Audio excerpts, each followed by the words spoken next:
Netflix's hit series Bridgerton returns for season 2 with fresh romances in dazzling Regency-era fashion. Yahoo Entertainment offers an exclusive augmented reality experience showcasing standout costumes from season 1, accompanied by commentary from Emmy-nominated costume designer Ellen Meyerchnik. Known for her intuitive and emotion-driven design process, Meyerchnik helped define the visual identity of characters like Daphne Bridgerton, Simon Bassett, Penelope Featherington, and Colin Bridgerton through color and style. Her work emphasized elegance, individuality, and a modern twist on traditional Regency attire. Meyerchnik has since moved on to other projects, with Sophie Canale taking over costume design for season 2. Bridgerton is now streaming on Netflix. Bridgerton, see Regency-era costumes from Netflix's hit series in augmented reality. Paging Lady Whistledown, Netflix's hit period romance, Bridgerton, is back for season 2, which serves up new romances and plenty of fresh looks from the Regency era. Before diving into the show's sophomore year, Yahoo Entertainment cordially invites you to take an up-close and personal look at some of Season 1's standout fashions, with expert commentary from the Emmy-nominated costume designer Ellen Meyerchnik via our exclusive augmented reality experience. Activate your audio and click below to explore the costumes from Bridgerton with commentary from costume designer Ellen Meyerchnik. The thing about the first season of Bridgerton is that there was nothing specific or formulaic laid out, Meyerchnik says of how she approached the show's freshman year, which featured breakout star turns by Phoebe Dynevor and Regé Page as the show's central lovers, Daphne Bridgerton and Simon Bassett. I would see the fabric and say, oh, that's a gorgeous fabric. That could be a dress for Daphne. It just had a feeling to it. Meyerchnik is currently working on Christopher Nolan's upcoming drama, Oppenheimer, with Sophie Canale taking over Bridgerton costume designer duties for season 2.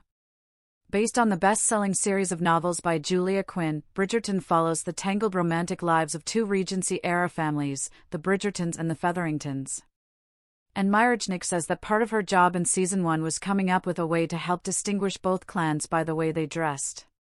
The initial instinct was that the Bridgertons were French macaroons and the Featheringtons were citrus fruit, she says. That citrus color definitely defines the yellow dress worn by Penelope Featherington, Nicola Coughlan, the youngest and most independent-minded of the family's daughters. The yellow dress is quintessential Penelope, Meyerchnik says. It has everything but the kitchen sink more or less. In the books, Penelope is described as wearing a garment of an acid-like color, she continues. I thought that this particular color, which was a little bit of yellow and a little chartreuse, was totally fanciful, but it wasn't loud. Also the elements of applied to it, and the additions of roche seaming in very specifically places added to the design of the dress just enough to get our point across. Penelope has good reason for not wanting to be too loud in her attire. As Bridgerton fans know, she spent season 1 leading two lives, one as a Featherington, and the other as Lady Whistledown, the mysterious gossip monger holding London society in her thrall.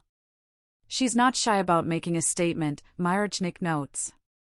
Penelope does have a particular stance on romance that's very different than Daphne. She's the hidden romantic, who absolutely wants all of the romance, but is a little bit shy. While Penelope Featherington shines in yellow, Colin Bridgerton, Luke Newton, cuts a dashing figure in blue. Meyerchnik describes the third Bridgerton son as the perfect son of an important family, and his coat accentuates that perfection. He was brought up in a very proper tradition with proper manners, proper form and proper dress, she says, noting that this particular shade of blue also matches his eyes. He's very regal and very much the young man of the house. Colin's blue also contrasts with Simon's eye-catching red coat, which Meyerchnik says encapsulates his standoffish personality for much of season 1. It sets him apart from everyone else, she explains. It's very clear that he's an independent soul, he has traveled and not been part of London society. He's more worldly than the families we meet. So we made his shirt collar taller and deeper, and kept the shirt open and topped the whole outfit off with the red coat. Page famously isn't returning for the second season of Bridgerton, much to the chagrin of fans. But his on-screen bride is back, and attending to the love life of her brother, Anthony, Jonathan Bailey. Daphne's costumes have undergone an evolution since season 1, when she was the diamond of the season, and dressed accordingly. It was very important for Daphne's fabrics to look as if they came from France, and were exclusive, not available to just anybody, Myrjnik says. Every dress she wore had to feel that special and that unique. Only Daphne could wear it because she was flawless. Dressing Phoebe was absolutely a dream, she continues. The only adjustment we had to make was how the corset was fitting. The gowns needed to blur the lines of strict Regency attire.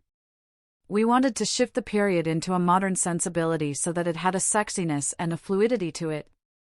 All of the gowns needed to be able to move, and the characters needed to be able to move in them, in a way where you were seduced into the story.